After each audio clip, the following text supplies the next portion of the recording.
And the PDP says the request for live broadcast of proceedings is in the interest of openness.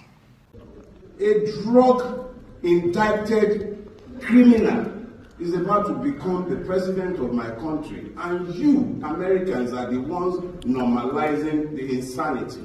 Good day and welcome to your favorite YouTube channel, Nation's Voice Tower. My name is Angelo Himalayas, your anchor. I'm back with what's trending, and I have updates for you beyond your imaginations. Now, stay tuned.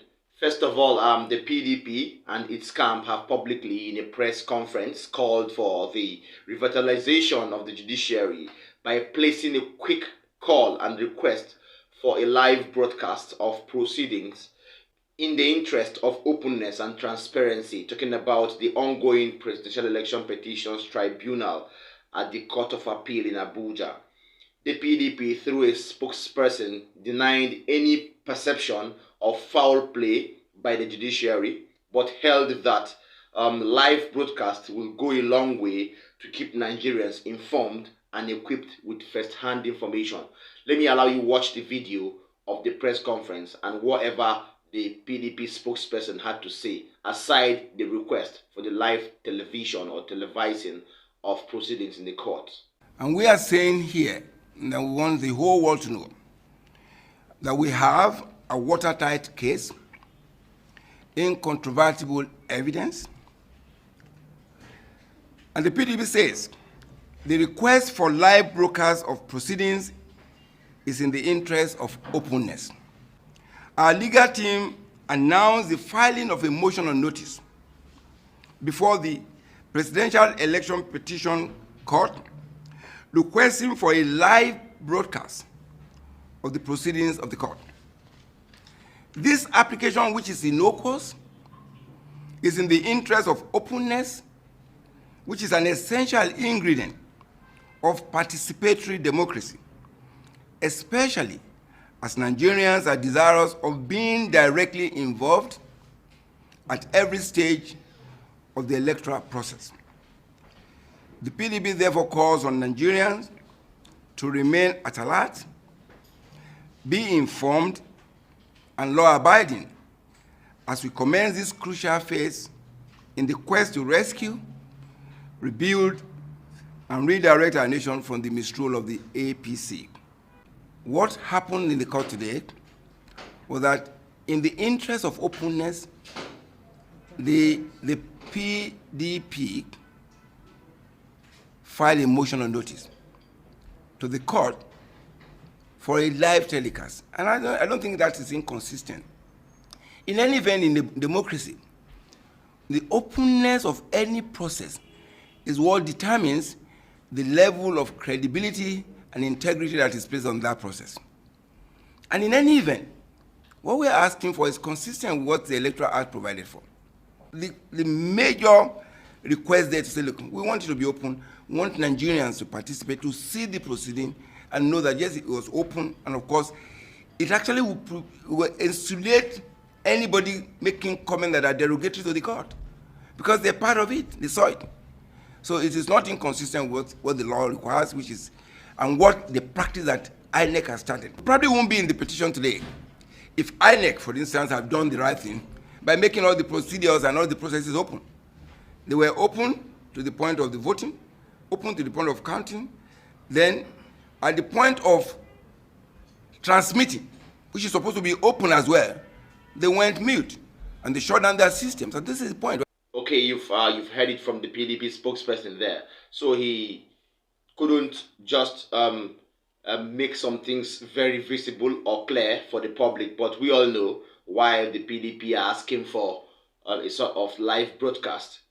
Not only the PDP have been making this request, the international community too have been placing a request over time of this sort, and then Labour Party supporters, talking about the obedience too, have placed such requests. In fact, the whole Nigerians, or let me say, the majority of Nigerians have placed such requests that there should be a live sort of broadcast of what is going to happen, especially today, being the 10th of May, 2023, in the appeal court by 2 p.m.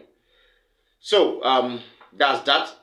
In another news, Dele Farotimi, a lawyer and a human rights activist, in an address pointed out how the U.S. government and its parliament have been kind of convicted alleged money bags of Nigeria in their country and then send them back to Nigeria to govern us.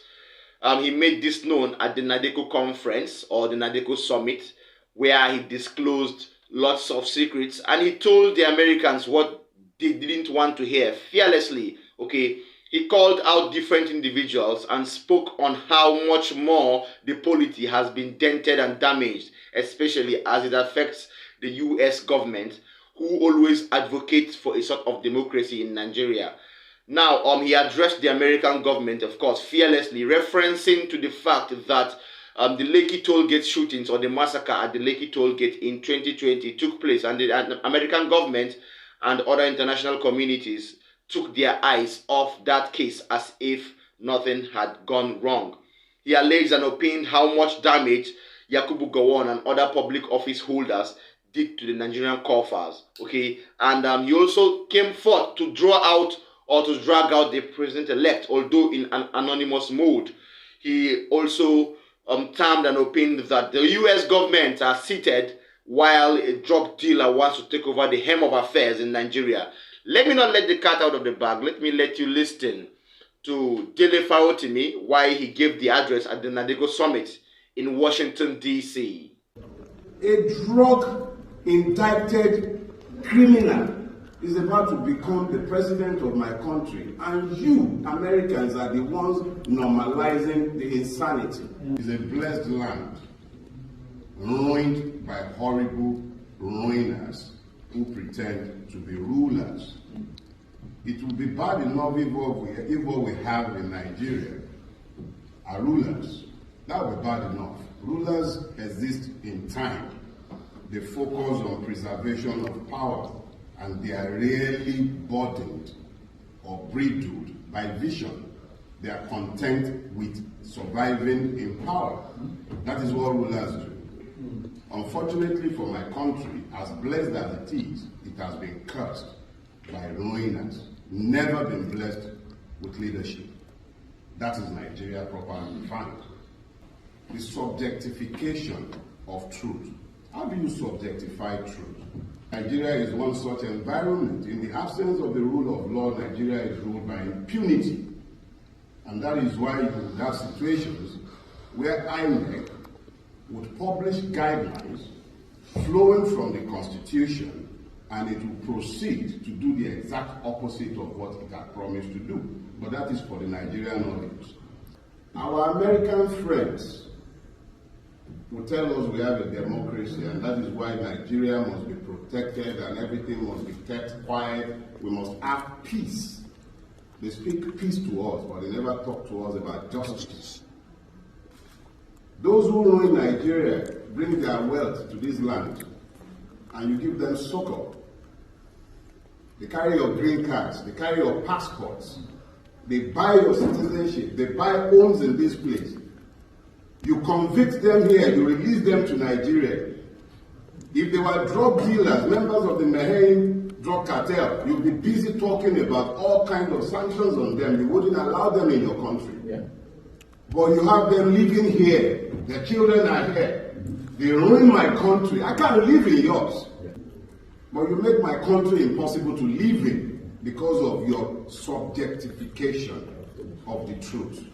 I can't open a bank account in America because I'm a Nigerian. But the crooks ruining my country put their monies in your accounts. Mm-hmm. I can't open an account. The only crime is that I'm a Nigerian.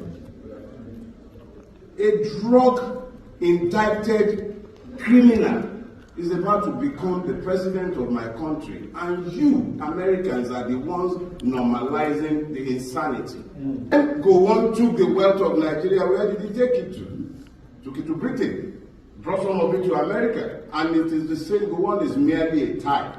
Every last two-bit criminal who has occupied public office in my country has one form of entry into this country or others like it behind the veneer of Christian correctness You sit there and you legitimize evil in my own country. I'll tell you another one.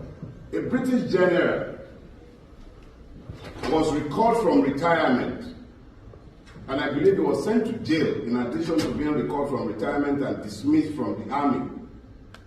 What was his offense? He claimed about £50,000 more than he was entitled to in child education benefit. That was what this general did. How many Nigerian generals, civil servants, public officers have brought their monies into your coffers? So please, friends owe their friends the truth. If you guys are truly our friends, talking about Americans now, if you are truly our friends, don't preach at us. Don't tell us about all the wonderful things you could do in collaboration with us.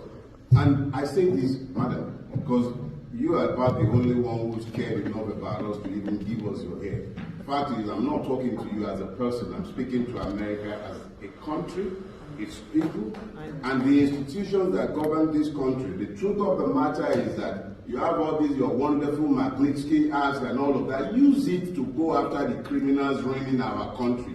I'm not coming to your country on exile. We don't want your exile. Friends tell friends the truth.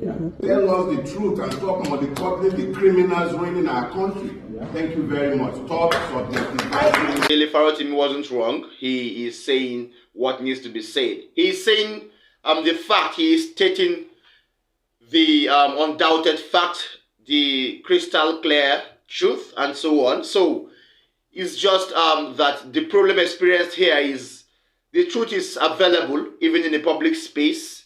The truth abounds most times, but the issue with the country Nigeria is there is no one to uphold or to advocate for truth and transparency over time. So with the likes of Dele Farotimi and other political activists and human activists that exist in the country who fearlessly come out to say their minds, and investigative journalists too, and so on, we hope that Nigeria will be rolled gradually to a point where democracy will be the talk of the day, and then a sort of transparency, straightforwardness, competence, and clarity will serve the day as we get to achieve a sort of stable democracy in the country. Now, in the wake of another news, this would not go well with most Nigerians, because I personally disagree with this particular update. But it wouldn't stop us from bringing you the updates to your table. The leader of the INRI Evangelical Spiritual Church, one Primate Elijah Ayodele, has claimed that the Labour Party's presidential candidate in the just concluded presidential elections, Peter Obi, didn't win the elections as he had claimed, noting that Peter Obi cannot and never be president, according to Ayodele. Now, speaking further, Primate Ayodele made it known that given that the Court of Appeal is taking on the petitions filed by Peter Obi, he alleged that the petition filed by Obi is now a waste of time and energy, claiming that Peter Gregory Obi won't win the election petitions even if he goes round the world, according to the cleric.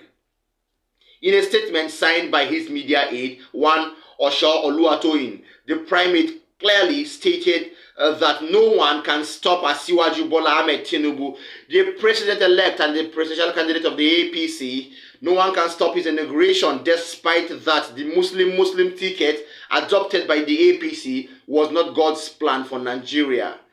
Now, the Daily Post Nigeria reported that Ayodele also opined that Peter Obi was just making noise, according to him, citing that if the Igbos lose the presidency in the 2023, they will not smell the presidency in the next 30 years. Now, my take on this is this. If you ask me, I will debunk outrightly in total what Primate Ayodele said, because no one knows the path the judiciary will toe in this particular tribunal that's taking place right now. So, for Primate Ayodele to come out and make a statement or make a pronunciation or pronouncement that Peter Obi is going on a wild goose chase by going to the judiciary, who is supposed to be the hope of the common man, I doubt this particular cleric here, because I doubt if such messages come from God. God gives positive messages and progressive messages, not messages that bring negative feelings to his people. That's that. Don't forget to like our videos. Don't forget to share them to people in Nigeria and in diaspora. Watch till the end and always make sure you tap the notification bell so you get updates from us anytime we drop one. Keep a date with us by 2 p.m. at the Court of Appeal, talking about the tribunal sitting on the petitions filed by Peter Obi and other political parties. Today is the day that the adjourned case continues. So, see you by 2 p.m.